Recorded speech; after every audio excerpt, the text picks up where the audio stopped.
আসসালামু আলাইকুম। আজকে বিশ্বে কিছু ঘটে যাওয়া জরুরি বড় বড় খবর নিয়েই আজকে শুরু করতে যাচ্ছি।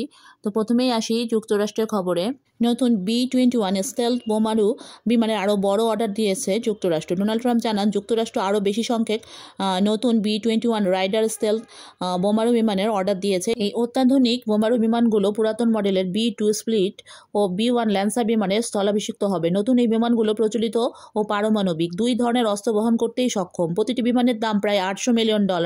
বর্তমানে কমপক্ষে 6টি বিমান তৈরি হচ্ছে এবং মার্কিন বিমান বাহিনীর জন্য অন্তত 100টি B-21 তৈরির পরিকল্পনাও রয়েছে।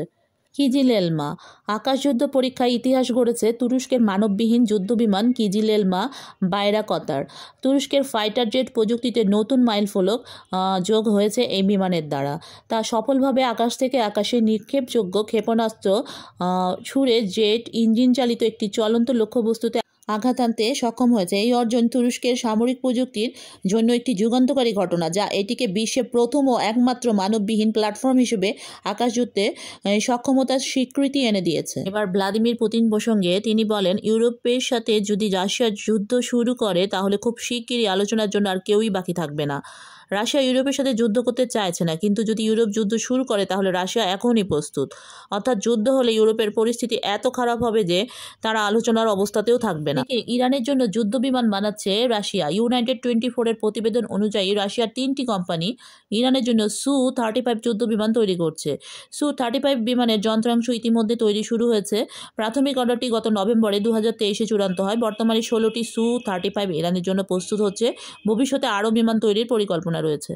লিবিয়ার লুট হয়ে যায় সম্পদের ব্যাপারে দ্য ইকোলজিস্ট ম্যাগাজিন একটি প্রতিবেদন বের করেছে। তো সেটাতে বলা হয়েছে, লিবিয়ার সাবেক নেতা গাদ্দাফি আফ্রিকার জন্য একটি একক মুদ্রা চালুর পরিকল্পনায় প্রায় 144 টন সোনা সংরক্ষণ করেছিলেন। তবে সেই বিপুল সোনা আজ আর নেই। একইভাবে দেশের $150 বিলিয়ন সমমূল্যের বৈদেশিক রিজার্ভও হারিয়ে গেছে। এইসব ঘটনা ঘটেছিল ন্যাটোর তথাকথিত অভিযানের সময়, যে মিশনকে তারা বলেছিল গণতন্ত্র রক্ষা ও লিবিয়াবাসীদের বাঁচানোর মিশন। কিন্তু বাস্তবে যে অস্ত্র খুঁজে বের করার কথা ছিল তা কখনোই পাওয়া যায়নি, বরং অদৃশ্য হয়ে গেছে আফ্রিকার এই দেশটির বিপুল সম্পদ। আজও লিবিয়া রক্তাক্ত, অস্থিতিশীল এবং টিকে থাকার লড়াইয়ে লিপ্ত। দেশটিতে চলছে রাজনৈতিক অস্থিরতা, গৃহযুদ্ধ ও অর্থনৈতিক ধ্বংস। এখন প্রশ্ন উঠেছে, গাদ্দাফির পতনে আসলে কে লাভবান হলো? কারণ নিশ্চিতভাবে বলা যায় লাভবান হয়নি লিবিয়া, এমনকি হয়নি আফ্রিকাও।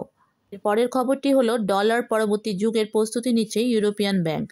ইউরোপিয়ান সেন্ট্রাল ব্যাংক ডলারের বৈশ্বিক আধিপত্য দুর্বল হয়ে পড়তে পারে এই ধারণাকে সামনে রেখে তাদের লিকুইডিটি লাইন ব্যবস্থাকে শক্তিশালী ও বড় করার পরিকল্পনা করেছে। এই ব্যবস্থার মাধ্যমে বিভিন্ন দেশের কেন্দ্রীয় ব্যাংকে সহজে ইউরো ধার দেওয়া হবে, যেন আন্তর্জাতিক বাণিজ্য ও অর্থপ্রবাহে ইউরো আরও বেশি ব্যবহারযোগ্য হয়ে ওঠে। ইসিপি বা ইউরোপিয়ান সেন্ট্রাল ব্যাংক বিশেষভাবে তাদের ইউরেপ বা ইউরো সিস্টেম রিপো লাইন বড় করতে চায়, যেন তারা আরও নমনীয়, আকর্ষণীয় এবং বেশি দেশের জন্য উন্মুক্ত হয়। এতে বিদেশি ব্যাংক ও ব্যবসা প্রতিষ্ঠান ইউরো ব্যবহারে উৎসাহিত হবে, কারণ সংকটকালেও তারা ইউরো লিকুইডিটি পেতে পারবে। তবে এক্ষেত্রে বাধাও আছে। ইউরোপের কাছে যুক্তরাষ্ট্রের ট্রেজারি বন্ডের মতো নিরাপদ ইউরোপীয় ঋণপত্র নেই, যেটি মূলত বড় মাত্রার ঝুঁকিহীন লিকুইডিটি নিশ্চিত করতে পারে। তাই বিশেষজ্ঞরা বলেছেন, শুধু লিকুইডিটি লাইন বাড়ালে হবে না, ইউরোপকে রাজনৈতিকভাবে আরও ঐক্যবদ্ধ হতে হবে এবং একটি সাধারণ নিরাপদ সম্পদ তৈরি করতে হবে। এবারে প্রসঙ্গ ভেনেজুয়েলার প্রেসিডেন্ট নিকোলাস মাদুরোকে দেশ ছাড়ার জন্য নিরাপদ পথ বা সেফ এক্সিটের ব্যবস্থা দিয়েছিল যুক্তরাষ্ট্র। তবে শর্ত ছিল তিনি যেন সাথে সাথে ক্ষমতা ছাড়েন এবং পরিবার সহ দেশের বাইরে চলে যান। তো এ ব্যাপারে তিনি সরাসরি এটা প্রত্যাখ্যান করেন এবং তিনি 3টি শর্ত দেন যুক্তরাষ্ট্রকে। প্রথমটি হলো বিশ্বব্যাপী পূর্ণ ক্ষমা, দ্বিতীয়টি ভেনেজুয়েলা সামরিক বাহিনীর উপর তার নিজের নিয়ন্ত্রণ বজায় থাকবে এবং তৃতীয়টি পদত্যাগের জন্য অতিরিক্ত সময় দেওয়া। তবে এসব দাবি যুক্তরাষ্ট্র আবার প্রত্যাখ্যান করে এবং একটি অদৃশ্য যুদ্ধ ভেনেজুয়েলার বিরুদ্ধে চালিয়ে যায়। ভেনেজুয়েলার জিপিএস জ্যামিং অভিযান চলে। সপ্তাহের পর সপ্তাহ ধরে যুক্তরাষ্ট্র ভেনেজুয়েলার বিরুদ্ধে এটি চালিয়েছে। অক্টোবরের শেষ থেকে শুরু হওয়া একটি বৃহৎ জিপিএস জ্যামিং অভিযান ভেনেজুয়েলার আকাশপথ, সেলফোন সেবা এবং নেভিগেশন সিস্টেমে সমস্যার সৃষ্টি করেছে। এত কিছুর মধ্যে প্রেসিডেন্ট নিকোলাস মাদুরো আবারও আসছেন। মনে হচ্ছে তিনি কোনো কিছু কেয়ারই করছেন না। একটা গুরুত্বপূর্ণ তথ্য দেই, ভেনেজুয়েলার বর্তমান তেলের রিজার্ভ প্রায় 303 বিলিয়ন ব্যারেল। এটা যদি তুলনা দেওয়া হয় 2003 সালে যুক্তরাষ্ট্রের কাছে সাদ্দামের পতনের আগে ইরাকের তেলের রিজার্ভ ছিল প্রায় 113 বিলিয়ন ব্যারেল। অর্থাৎ সাদ্দামের ইরাকের চাইতে বর্তমানে মাদুরের ভেনেজুয়েলাতে প্রায় 200 মিলিয়ন ব্যারেল বেশি তেল আছে। তাহলে বুঝতেই পারছেন ব্যাপারটা। এদিকে সুদান রাশিয়াকে লোহিত সাগরে একটি নৌঘাঁটি দেওয়ার প্রস্তাব জানিয়েছে। ওয়াল স্ট্রিট জার্নালের তথ্য অনুযায়ী প্রস্তাবটি দেওয়া হয় গত অক্টোবরে। প্রস্তাব অনুযায়ী রাশিয়া 25 বছর পোর্ট সুদানে থাকতে পারবে। 4টি যুদ্ধজাহাজ ও সর্বোচ্চ 300 কর্মী মোতায়েনের অনুমতি থাকবে। নৌঘাঁটি পারমাণবিক চালিত জাহাজও রাখা যাবে। বদলে সুদান রাশিয়া থেকে উন্নত অস্ত্র চাইছে, বিশেষ করে বিমান প্রতিরক্ষা ব্যবস্থা এবং সরকারি বাহিনীকে সমর্থন দিতে প্রয়োজনীয় সামরিক সরঞ্জাম। এবারে তেহরান ও আঙ্কারা বিষয়ে 1.6 বিলিয়ন ডলারের 200 কিলোমিটার দৈর্ঘ্যের বাণিজ্য রেল সংযোগ নির্মাণে সম্মত হয়েছে ইরান ও তুরস্ক। আর ফিলিস্তিন ইস্যু এবং বিদেশি হস্তক্ষেপ মোকাবেলায় তেহরান ও আঙ্কারা ঐক্যবদ্ধ হয়েছে। এদিকে ইউক্রেনকে ন্যাটো থেকে দূরে রাখার বিষয়ে যুক্তরাষ্ট্র ও রাশিয়া আলোচনা এগোচ্ছে। আজ 5 ঘন্টা ব্যাপী এক বৈঠক হয়। এর আগে যুক্তরাষ্ট্র ও ইউক্রেন ফ্লোরিডায় একটি গুরুত্বপূর্ণ বৈঠক করেছে। সেখানে যুদ্ধ বন্ধের জন্য কয়েকটি প্রস্তাব নিয়ে আলোচনাও হয়েছে। এখন যে ভিডিওটি দেখছেন তা ইন্দোনেশিয়ার বন্যা ও ভূমিধসের। তো মৃতের সংখ্যা পরবর্তীতে বৃদ্ধি পেয়ে 600 এবং এর চেয়েও বেশি হয়েছে। এবার ইরান প্রসঙ্গে, ইরান সরকার দক্ষিণ খোরাসানে বিশাল সোনার মজুদ আবিষ্কারের ঘোষণা দিয়েছেন। নতুন আবিষ্কৃত খনিতে রয়েছে প্রায় 7.95 মিলিয়ন টন অক্সাইড সোনার আকরিক এবং 53.1 মিলিয়ন টন সালফেট সোনার আকরিক। এই আবিষ্কার ইরানের সোনার মজুদকে ব্যাপকভাবে বাড়িয়ে দিবে। সব মিলে মজুদ বাড়ল প্রায় 61 মিলিয়ন টন।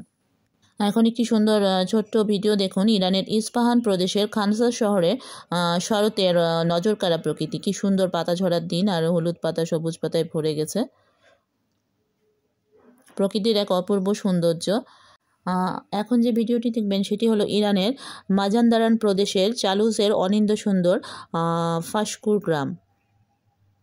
কি সুন্দর শান্ত সৌম্য একটা স্নিগ্ধ পরিবেশ, দেখলেও ভালো লাগে। শরতের জন্য হয়তো কিছু পাতা অন্যরকম লাগছিল।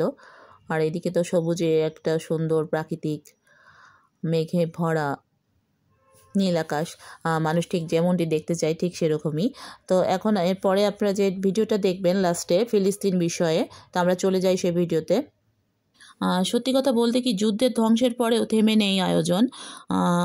2 বছরের যুদ্ধের যেই ধ্বংস হয়েছে তারপরেও হাল ছাড়েনি গাজার এই ফিলিস্তিনিরা। দক্ষিণ গাজার ধ্বংসপ্রাপ্ত এলাকায় একসঙ্গে 50-এর বেশি দম্পতির গণবিয়ের আয়োজন করলেন তারা। যুদ্ধবিধ্বস্ত জীবনে এ যেন এক ফোঁটা আলো, এক টুকরা আশা, এক অবিশ্বাস্য উৎসব। তো আজ এই পর্যন্তই। সবাই ভালো থাকবেন, আর চ্যানেলটি অবশ্যই সাবস্ক্রাইব করবেন নতুন হলে, আর ভিডিওটিতে অবশ্যই একটু লাইক দিবেন এবং কমেন্ট করবেন। আপনাদের যদি উৎসাহ দেন তাহলে অনেক ভালো লাগে আমার ভিডিও বানাতে। তো ঠিক আছে, আজ এই পর্যন্তই। আবারও দেখা হবে ইনশাল্লাহ। আল্লাহ হাফেজ।